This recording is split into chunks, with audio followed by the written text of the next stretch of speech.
Vamos a abordar la cuestión tan importante como es la del poder legislativo dentro de las autoridades de la nación a partir del artículo 44 de la Constitución Nacional. Vamos a ir leyendo los artículos que consideramos principales o fundamentales. Después ven con tranquilidad todos los artículos, pero bueno, lo que tenemos que saber como básico para entender el funcionamiento del Congreso, quiénes son sus componentes y algunas otras organismos anexos, que no solamente están los diputados y los senadores, sino vamos a ver que también hay otros órganos que tienen su importancia, que no están funcionando en algunos casos. Ya vamos a ver el tema del defensor del pueblo y demás, algo hemos mencionado con anterioridad, pero bueno, primero lo esencial, que es cómo se compone el Congreso, que es el órgano fundamental dentro de este poder legislativo. Marcos, te pido si nos puedes leer el artículo 44. Un Congreso compuesto de dos cámaras, una de diputados de la Nación y otra de senadores de las provincias y de la Ciudad de Buenos Aires. Será investido del Poder Legislativo de la Nación. Bueno, de este artículo sacamos una primera enseñanza clara, que es el hecho de que existen dos cámaras, que los diputados son de la Nación, mientras que los senadores son de las provincias y de la Ciudad de Buenos Aires. Eso ya nos indica algo, ¿no? Los diputados son del pueblo de la nación. Los senadores son de las provincias. A esto hay que tomarlo con pinzas en cuanto al mandato que están llamados a cumplir los diputados, porque hay que cruzarlo con lo que ya estudiamos respecto de los partidos políticos. Es decir, en principio podemos pensar, o deberíamos pensar, que los diputados representan al pueblo de toda la nación y los intereses de toda la nación. Pero también está claro que los diputados van a responder a diferentes partidos políticos, con lo cual el mandato en sí del diputado va a ser tanto en referencia al pueblo, a la gente, a la necesidad de la gente, pero también a la necesidad de su partido específico o a la visión o perspectiva de ese partido político. Lo mismo va a pasar con respecto a las provincias, ¿no? El senador en principio está para los intereses de las provincias, pero también este senador responde a los intereses de su propio partido político. Entonces puede pasar, por ejemplo, que en el caso de un conflicto entre un gobierno, supongamos para simplificar esto, el gobierno es nacional, es de carácter peronista, necesita sacar una ley que a lo mejor perjudicaría a las provincias. ¿No es cierto? Entonces los senadores, vamos a tener senadores peronistas y radicales. Se supone en principio que los senadores van a velar por el interés de esa provincia, ¿no? Si esta ley que quiere sacar el gobierno nacional de carácter peronista perjudica a la provincia, se supone que los senadores la rechazarían. Pero como va a haber senadores que responden también al interés del partido político, pueden estar de acuerdo con una ley que saque el gobierno nacional de su mismo color político, mientras que los senadores opositores van a estar en contra. ¿Se entiende esto? Es decir, hay un doble juego. En principio, lo que dice la Constitución es que los diputados van a ser de toda la nación y así también son electos, más allá de que son electos por provincias, o sea, son electos en forma directa por los ciudadanos de Argentina, pero van a ser en un número tal que va a indicar la ley específica respecto de cuántos por provincia, número que va a seguir variando porque corresponde al número total de población, ¿cierto? Tiene que ver con eso. Y por otro lado, vamos a tener los senadores que son un número fijo por provincia y que a su vez ya nos está diciendo esto entre líneas, que van a representar los intereses de las provincias y de la Ciudad de Buenos Aires, que bueno, tiene un estatus que en la práctica sería como si fuera una provincia más, ¿cierto? No es una provincia la Ciudad de Buenos Aires, es una ciudad. Además está la provincia de Buenos Aires, que tiene su propia ciudad capital, que es La Plata, no confundir ahí, muchas veces se confunden respecto de ciudad-provincia, pero la ciudad de Buenos Aires tiene un estatus jurídico que es como si fuera una provincia. De hecho, es la capital de la nación y con lo cual tiene una serie también de prerrogativas, están reguladas también en la Constitución y por eso su jefe de gobierno, ¿quién es el jefe de gobierno actualmente de la ciudad de Buenos Aires? ¿Tienes idea? A mí no me sale el Horacio apellido, Rodríguez pero Larreta. Kicillof, no, Bueno, Llayeta es de Larreta. Cava y Kicillof de la provincia. bueno, justamente, Por eso Larreta de la ciudad. está bien lo que respondió Marcos y está bien también Andrés en referencia a la Ah, perdón, provincia. Marco. Entonces, El jefe de la Ciudad de Buenos Aires actualmente Rodríguez Larreta. El gobernador de la provincia de Buenos Aires actualmente Kicillof.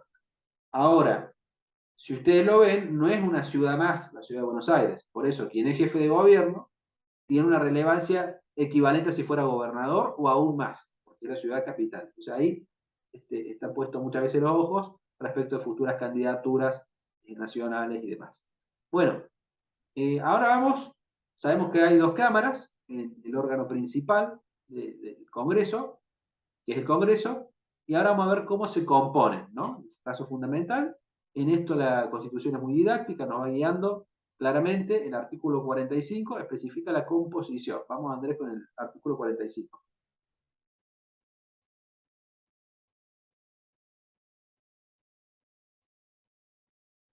¿A mí me dijo, profe? Sí. Ah, perdón. La Cámara de Diputados se compondrá de representantes elegidos directamente por el pueblo de las provincias, de la ciudad de Buenos Aires y de la capital en caso de traslado, que se considere a este fin como distrito electoral de un solo estado y a simple pluralidad de sufragios. El número de representantes será de uno por cada 33.000 habitantes o fracción que no baje de 16.500. Después de la realización de cada censo, el Congreso fijará representación con arreglo al mismo, pudiendo aumentar, pero no disminuir la base expresada para cada diputado. Bueno, excelente. Entonces estamos viendo que hay un número, primero, que se eligen los diputados directamente por el pueblo de las provincias y la ciudad de Buenos Aires, ¿cierto? Y dice, bueno, y la capital en caso de traslado, que claramente eso no va a pasar en el corto o mediano plazo, va a seguir siendo Buenos Aires la ciudad capital, con lo cual se refiere a que el pueblo elige directamente a los diputados. Fija un número inicial, este número es, no podría asegurarles que es de la Constitución del 94, pero es un número que no tiene tanta relevancia porque en definitiva va a haber una ley que va a fijar esta representación después de cada censo, ¿no? Y va a poder ir aumentando la cantidad de diputados de cada provincia respecto a su total de población, ¿no? Está directamente relacionada la cantidad de diputados con la totalidad de población. Y vamos a ver, a los fines también de que tengan una aproximación de cómo funciona este sistema, vamos a poner diputados en la Argentina, para ver la composición actual de la Cámara de Diputados.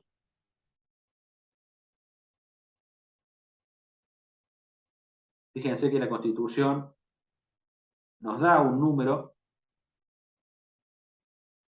que es el número original, o mejor dicho, el número para ese momento histórico, que la última vez que se escribe o se modifica es en el 94, y nos dice Provincia de Buenos Aires 12, Córdoba 6, Catamarca 3, Corrientes 4, Entre Ríos 2, Jujuy 2, Mendoza 3, La Rioja 2, Salta 3, Santiago del Estero 4, San Juan 2, Santa Fe 2, San Luis 2 y Tucumán 3. Por los números que nos dan este número de diputados en cada provincia y por el hecho de que faltan provincias, está claro que esta es la versión original, ¿no? Es la versión original de la Constitución argentina, sería la Constitución de 1860, calculo. Y ha quedado este artículo, pero como les digo, no importa tanto, un artículo de carácter histórico, porque va a ser la ley específica que se fije después del censo, nota al pie todos los problemas que ha tenido este último censo, hay que ver si va a servir para determinar los números de diputados, pero bueno, es la población la que va a determinar la cantidad definitiva de cada provincia. Fíjense, por ejemplo, en el caso de La Rioja, tenemos 2 diputados, en el caso de Córdoba 6, en el artículo original. Ahora, si nos vamos a la composición actual, para que vean cómo ha ido aumentando este número. La Rioja creo que tiene 3, profe. Fíjense que La Rioja actualmente tiene 5 y Córdoba aumentó a 18, ¿no? Muchísimo de lo que ha subido Córdoba en cantidad de diputados. Por supuesto, la ciudad de Buenos Aires con 25 y la provincia de Buenos Aires con 70, entre estos casi 100 diputados, tenemos la mitad prácticamente de la totalidad de la Cámara, ¿no? Tenemos 257 en total, de los cuales podemos ver que casi 100, 70 más 25, son entre ciudad y provincia de Buenos Aires. Y después también como el número no ha crecido mucho en algunas provincias, mientras que otras realmente ha aumentado bastante. De hecho, actualmente Santa Fe tiene 19 diputados, tiene un diputado más que Córdoba, que es posible que esto se revierta con las nuevas mediciones de población, ¿no? De los crecimientos demográficos de cada jurisdicción. Bueno, entonces sabemos que el número de diputados final va a ser siempre variable, distinto del de senadores. Va a ser siempre variable porque está en relación directa con la cantidad de población. Está claro eso, ¿no? Profe, ¿y qué Sí. pasaría, por lo que entendí ahí, si la provincia, en lugar de aumentar la población, disminuye la población? ¿Las bancas esas ya quedan o se le quita Claro, banca? según nuestro artículo, no se puede disminuir. Así que va a tener ese No, o número. sea que si ya van a quedar por más que disminuya la población. Exactamente, exactamente. No se le va a quitar diputados aunque disminuya la población. Sí va a ir aumentando, es muy raro también, pero bueno, no es una pregunta tan desatinada en tiempos de hoy donde hay tanta crisis demográfica, ¿no? Antes quizá, cuando se hizo la Constitución sería impensable que que la población empiece a disminuir, hoy es una realidad, ¿no? Sobre todo en países europeos, se está viendo la imposibilidad de crecimiento, ¿no? La dificultad de crecimiento poblacional. Pero bueno, tema para otro tipo de conversaciones. Requisitos para diputado. Vamos, Milena, vamos con el artículo 48.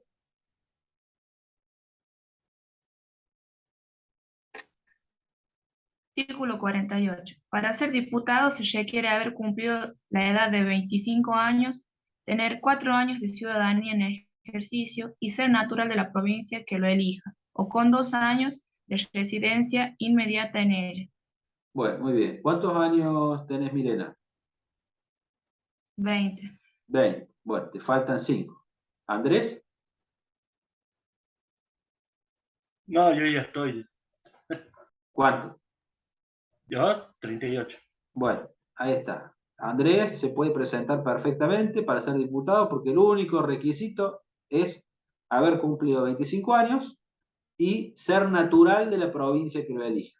Así dice, ¿qué quiere decir ser natural? Haber nacido, no sé si es el caso de la mayoría de ustedes, o bien tener 2 años de residencia inmediata, ¿no? Que hayan vivido 2 años en la provincia, inmediata a la elección, eso es todo, no hace falta más complicaciones, no hace falta título universitario, no hace falta nada, transcurrir un determinado tiempo y haber vivido al menos 2 años en la provincia o haber nacido en la provincia, ¿no? Eso quiere decir ser natural. Ser natural es haber nacido.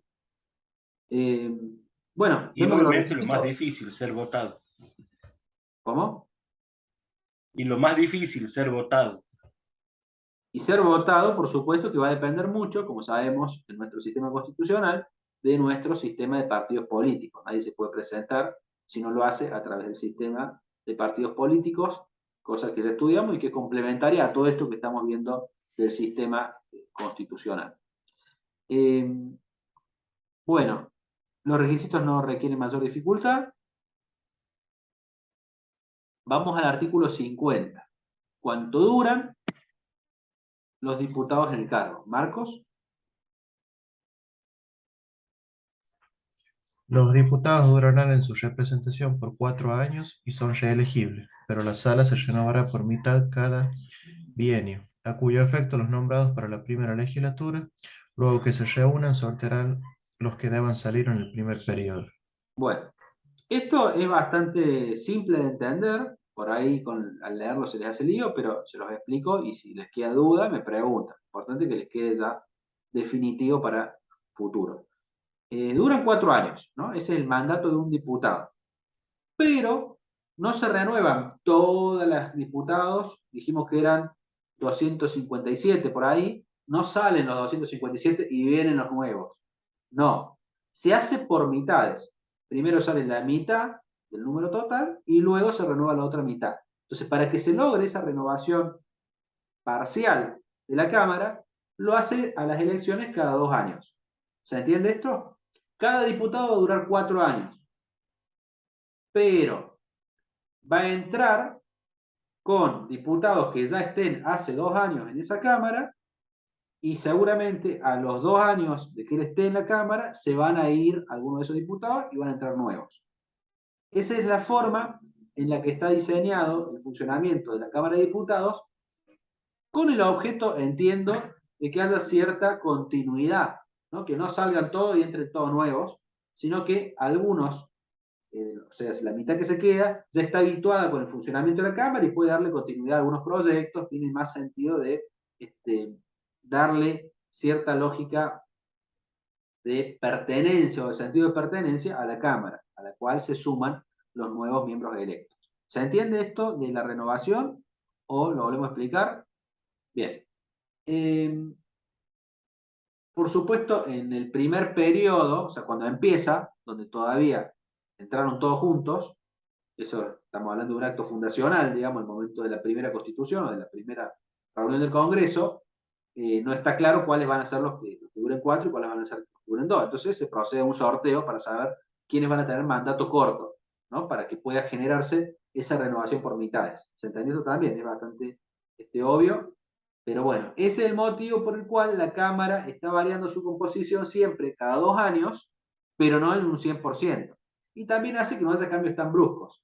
Imagínense que está gobernando los peronistas y ganan los radicales, y la elección fuera total.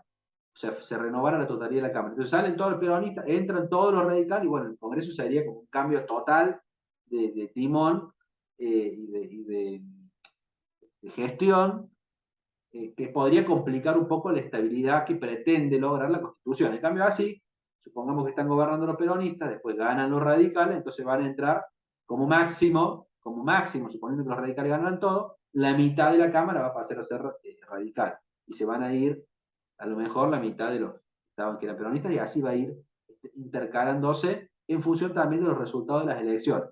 Pero la forma y esta dinámica asegura que siempre, al momento de la renovación, permanezcan la mitad de los diputados que ya venían hace 2 años trabajando con el objeto, insistimos, de dar una continuidad. Bueno, ahora el más importante artículo en relación a las funciones de la Cámara de Diputados y que nos da un poco la lógica de cómo funciona esto, la tenemos en el artículo 52. Leemos, Andrés, el 52. A la Cámara de Diputados corresponde exclusivamente la iniciativa de las leyes sobre contribuciones y reclutamiento de tropas. Bueno, muy bien. ¿Qué significa, Andrés, contribuciones y reclutamiento de tropas?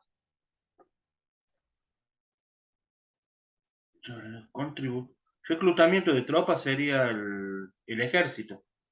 Muy bien. Reclutamiento de tropas quiere decir que si hay guerra, que si necesitamos, por ejemplo, a ver, ¿cuáles van a ser los nuevos requisitos para meter gente en el ejército? Porque nos estamos yendo a la guerra contra Chile, ¿no? Esto puede pasar, todo puede pasar en el mundo de hoy, es poco probable, y no nos conviene, pero supongamos que se declara la guerra y tenemos que generar más puestos en el ejército. Bueno, va a ser siempre la Cámara de Diputados la que puede iniciar, no lo pueden hacer desde la Cámara de Senadores. Es una facultad exclusiva de la Cámara de Diputados iniciar ese procedimiento, ¿no? Porque, de nuevo, se supone que los diputados son los más conectados, o tienen una representación más directa con la gente, con el pueblo directo de la nación. No es tanto un interés de la provincia, sino de toda la nación, y por eso esto es fundamental que se mantenga como una facultad exclusiva de diputados. Y lo otro, contribuciones, ¿qué quiere decir, Andrés? Leyes de impuestos. Muy bien, esos son contribuciones. Y eso viene de un principio básico que ya nos legaron en su momento los ingleses, donde no hay impuesto sin representación, ¿no? No taxation without representation, ¿no? Me disculpan el inglés. Profe, nota aparte, los diputados de esta generación son muy buenos para las contribuciones, para hacer contribuciones. Bueno, la idea justamente es que sea interpretación restrictiva, ¿no? Que no estén sacando impuestos, sino que por todo lo contrario, que se cuiden, porque como son representantes del pueblo, lo que tienen que hacer es cuidar al pueblo de no generarle nuevos impuestos. Y por eso no son los senadores los que pueden inventar los impuestos, que a veces también pasa. O sea, todo esto después en la práctica puede pasar que a lo mejor alguna ley tenga la creación de un impuesto, de un arancel que no sea claro y que puede haber entrado por senadores, entonces eso sería nulo, en fin. Pero en principio, si hay una creación de un impuesto, tiene que empezar en la Cámara de Diputados, que se supone que son los representantes más directos que tenemos como pueblo, ¿no? Como nación. Bueno, y el último, el derecho de acusación, esto tiene que ver con un proceso particular, cuando hay problemas con algún funcionario y es necesario hacer un juicio político, o sea, cuando hay problemas con presidente, vicepresidente y demás, en donde la Cámara funciona como ente acusador, es como el fiscal. Toda la Cámara de Diputados opera como el fiscal de la causa cuando haya algún proceso de responsabilidad en contra de presidente, vicepresidente, jefe de gabinete, ministros o miembros de la Corte Suprema.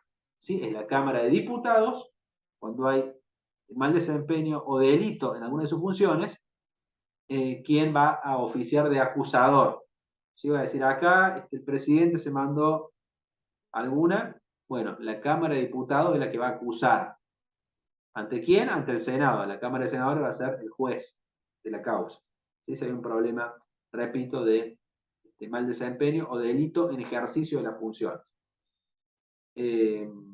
Cosa que no es tan común que ocurra. Tiene que haber una causa para eso que esté aprobada por la mayoría de las 2/3 partes de los miembros presentes. Así que es bastante complicado que se llegue a este proceso. ¿Sí? Muchas veces se pide juicio político, o sea, es común que algún diputado plantee que hay que hacer un juicio político a tal o cual funcionario, pero en la práctica es muy difícil que tenga los 2/3 de los miembros presentes, o sea, estamos hablando de un número bastante alto de representatividad para un proceso sumamente complejo, que normalmente no es habitual que se dé. Bueno, hasta ahí lo básico del proceso de composición de la Cámara de Diputados. Vamos ahora a la Cámara de Senadores. Vamos a leer el artículo 54. Te pido, Milena, que nos leas el 54, la composición del Senado. Artículo 54. El Senado se compondrá de 3 senadores por cada provincia y 3 por la ciudad de Buenos Aires, elegidos en forma directa y conjunta, correspondiendo 2 bancas al partido político que obtenga el mayor número de votos, y la restante al partido político que le siga en número de votos. Cada senador tendrá un voto. Bueno, entonces analizamos este artículo. Esta vez el número es fijo, no depende de ley posterior, no depende de censo, no depende de nada. Son 3 senadores por provincia, lo cual está bastante bien, porque ya sabemos que va a haber 2 por que obtenga el mayor número de votos y 1 el que sigue, es decir, la oposición, ¿cierto? Gana el peronismo, por ejemplo, en una provincia, bueno, va a tener 2 senadores y la primera fuerza opositora, supongamos que el radicalismo, va con un senador más. ¿Sí? Esa es la lógica. Esto también habla de que en definitiva siempre en el Senado va a haber una enorme heterogeneidad respecto de los senadores que forman parte, porque siempre va a haber muchos senadores por la oposición. ¿Se entiende esto, no? Lo máximo que puede haber es que los 2/3 del Senado sean un color político, pero por lo menos 1/3 va a ser del partido político opositor, cuanto menos, por una cuestión de cómo funciona la lógica esta, de que van los 2 ganadores por una provincia, perdón, los 2, por cada provincia van los 2 que ganaron y 1 de la oposición. Obliga a la división de poderes, obliga al reparto del poder. Nadie puede meter todos los senadores del mismo color, ¿no? Esa es la lógica del artículo 54. Y después sabemos que cada senador va a tener un voto. Bueno, esto resulta bastante obvio porque siempre en todo el sistema constitucional hablamos de un voto por funcionario, digamos, por diputado o senador. Bueno, y ahora vamos a los requisitos, también si les interesa ser senadores, cuáles son los requisitos que tienen que cumplir. Marcos. Son requisitos para ser elegido senador, tener la edad de 30 años, haber sido 6 años ciudadano de la nación, disfrutar de una renta anual de 2.000 pesos fuertes o de una entrada equivalente, y ser natural de la provincia que lo elija o con 2 años de residencia inmediata en ella. Bueno, ¿qué edad tenés, Marcos? Yo 20. Bueno, entonces, Marco y Milena ni pueden ser diputados ni pueden ser senadores, pero Andrés también ya puede estar habilitado para ser senador, porque tiene más de 30 años, y fue o es durante 6 años ciudadano de la nación, ¿no? Adquirió la ciudadanía, por lo que Y me sabemos. falta la renta, profe, así que no. Bueno, ahí vamos a eso. No hace falta tener la renta anual de 2.000 pesos fuertes. Este es un artículo que, ¿se acuerdan cuando hablamos de la palabra desuetudo, ¿no? Derogado por desuetudo. Bueno, otra vez, es un artículo que no tiene aplicación práctica hace mucho tiempo, un artículo de la Constitución original, la de 1853, y que por supuesto estos 2.000 pesos fuertes, no sabría decirles a cuánto equivalen a hoy, no es 2.000 pesos de la moneda actual, sino 2.000 pesos de ese momento. Habría que hacer una conversión, pero debe ser un monto importante de dinero, o una entrada equivalente, y tiene que tener 2 años de residencia inmediata en la provincia para el caso que no haya nacido en la provincia, ¿no? Si alguien que no nació en la provincia, basta con que haya vivido 2 años en la provincia para poder candidatearse a senador. Pero bueno, en definitiva el requisito es solamente la edad, no hace falta ningún tipo de idoneidad, título profesional, nada, ¿no? La edad, Profe, sí. ahí busque cuánto equivalen 2.000 pesos fuertes. El día de A hoy ver, son 13 millones de pesos. bien. ¿En dónde lo buscaste? ¿En un conversor de Google? Sí, Bueno, habría, de nuevo, son cifras que habría que ver, me parece un poco mucho en términos económicos, pero también hay que tener en cuenta algo. 13 millones de pesos de hoy, ¿cuánto sería eso en dólares, digamos? A ver, para, ya que estamos en el trabajo de entender un poquito cómo funciona. ¿Cuál era la idea que tenían en 1853 los que armaron esto, ¿no? ¿Cuánto me dijiste en pesos actuales? 13 millones, profe. 15 13 millones. millones. Y serían como $1.100 más o menos. 15 millones, perdón. 13. Ah, 13 millones. Vamos a hacer 13 millones y lo hacemos a 2,90. Serían. No, estoy haciendo mal el cálculo. Puse 13 millones. Ahí está. Dividido 2,90, ¿no? Nos da $44.000. Me parece un monto demasiado elevado, ¿no? No creo que en la Constitución, o sea, en la conversión no puede estar, no nos puede dar un monto tan alto, ¿no? Porque más allá de que uno tiene que tener en cuenta que en ese momento Argentina era potencia mundial, o sea, que había buenos ingresos, pedirle a una persona que gane el equivalente al precio de lo que sería un departamento por mes, digamos, tendría que ganar o tener ese ingreso, me parece excesivo. Habría que ajustar seguramente la conversión respecto a eso. Bueno, ahora vamos a la duración, ¿no? Esto es más interesante. Andrés, el artículo 56. Sí. Los senadores duran 6 años en el ejercicio de su mandato y son reelegibles indefinidamente, pero el Senado se renovará a razón de una tercera parte de los distritos electorales cada 2 años. Bueno, acá tenemos una ventaja más de ser senador con respecto a ser diputado. Primero, la ventaja que no está escrita, que es el sueldo, ¿no? El senador gana más. Y segundo, que aparte de ser 4 años, dura 6 años, ¿no? Aparte de ser, digamos, miembro de un cuerpo más exclusivo, porque los senadores son menos, los diputados, o sea, hay menos miembros, además dura más tiempo, dura 6 años en el ejercicio del mandato. También pueden ser reelegibles indefinidamente, pero bueno, acá tenemos la misma regla respecto de la renovación. ¿Se acuerdan que en diputados es cada 2 años se renueva la mitad? Es fácil porque duran 4 años, entonces cada 2 años la mitad. Acá como 6, son 6 años, cada 2 años se va renovando un tercio, ¿no? Pasan 2 años, se renueva un tercio de la Cámara. Al año siguiente otro tercio y al año siguiente el tercio restante para que quede completamente renovada la Cámara de Senadores. Eso también con la misma lógica de tratar de mantener cierta continuidad en la Cámara, ¿no? Que no se vayan todos juntos y entren todos juntos. Acá cada 2 años entran los chicos nuevos, un tercio. Es como si ustedes están cursando y digamos, duran 6 meses el curso y en los primeros 2 meses se va un tercio de los miembros y vienen nuevos estudiantes a los que ustedes les pueden explicar cómo funciona esto, qué va a preguntar el profe. Bueno, ese es el sentido, digamos, de tenerlos ahí los senadores nuevos que rápidamente se puedan integrar a los que ya están y mantener cierta continuidad en lo que pensamos que deberían ser proyectos de largo plazo, ¿no? En el caso de Argentina, que siempre estamos pensando cómo solucionar la inflación y qué va a pasar mañana, pero bueno, si fuéramos un país con instituciones más serias, con proyectos más importantes, se entiende la lógica de pretender que sean proyectos de largo plazo, para lo cual todos deberían estar más o menos integrados y, bueno, la renovación no ser tan brusca con la totalidad de la Cámara cada vez que se renueva. Bueno, ahora viene un artículo que se ha usado algunas veces a nivel histórico, que tiene que ver con la presidencia del Senado. Vamos, Milena, al 57.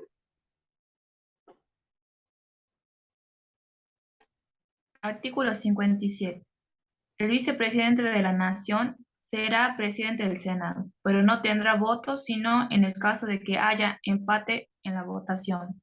Bueno, muy bien. Entonces, ¿quién preside el Senado?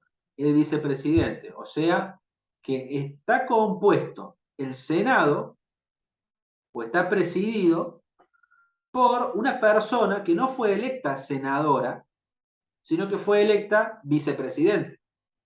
Y fíjense esto, es interesante porque habla también de una entrecruzamiento, de una mezcla entre los poderes, para que también tenga cierta equilibrio de poderes y trabajo conjunto, trabajo colaborativo. Se supone que el Ejecutivo está para mandar las leyes, y entonces ahí mismo el Ejecutivo pone a su segundo al mando o a su suplente, que sería más bien el vicepresidente, para ir dirigiendo la sesión de los senadores. Ahora, este vicepresidente no tiene voto. O sea que en realidad es un presidente sin voto, excepto cuando hay un empate. Y estas situaciones se dan también muy excepcionalmente, pero cuando se dan es porque hay algo importante, ¿no? Recuerden el caso, a lo mejor los más jovencitos no lo tienen tan presente, pero el caso de Cobos, mi voto es no positivo, y bueno, que la historia me juzgue, porque en ese momento era el vicepresidente de la Nación y solo votó porque hubo un empate con respecto a la famosa resolución 125 que imponía retenciones al campo, ¿no? Y todos los problemas que estábamos teniendo en ese momento, que bueno, ahora a la luz de los problemas de hoy son ni más ni menos que la continuidad de los problemas económicos de siempre. Pero bueno, fíjense qué importancia cuando el tema está muy peleado, hay un exacto empate entre los intereses de los senadores o de las votaciones de los senadores y viene el vicepresidente de la Nación, que es quien preside la Cámara de Senadores, y ahí tiene voto y puede definir algo de un carácter muy, muy serio para los intereses de la Nación. Así como vimos en el artículo de la Cámara de Diputados que los diputados hacen de fiscal, de ente acusador, cuando hay un problema con algún funcionario de jerarquía, como presidente de la Nación, vicepresidente, ministros, miembros de la Corte Suprema, al Senado, nos dice el artículo 59, le va a corresponder la acción de juez, ¿no? Va a ser el juzgamiento en juicio público a quienes sean acusados por la Cámara de Diputados. Va a oficiar como el juzgador quien resuelva este problema y va a ser solamente de juez, efectivamente, pudiendo condenar a alguien que sea acusado por la Cámara de Diputados en la medida en la que estén 2/3 de los miembros presentes. O sea que para condenar a alguien por un juicio político que se inicie en diputados, tiene que ser realmente importante la cantidad a conseguir de senadores, 2/3 de los miembros presentes.